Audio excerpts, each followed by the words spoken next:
Не сте се провалили заради лошата стратегия. Провалили сте се, защото никога не сте дали шанс на нито една от стратегиите да проработи. В момента, в който дойде серия от загуби, всичко се изхвърля на боклука.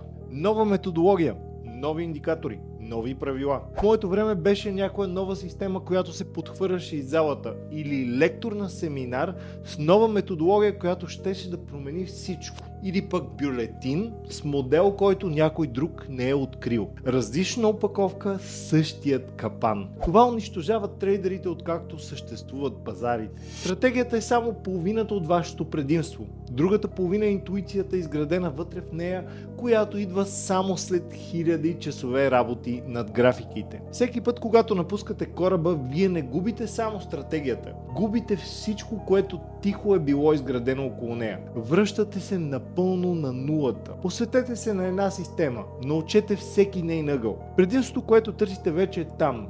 Просто не сте останали достатъчно дълго, за да го намерите. Аз създадох такава система и може безплатно да се запознаете с нея, само ако се регистрирате в моята платформа tradeokarmi.com. Ако пробвате, не мисля, че има какво да загубите.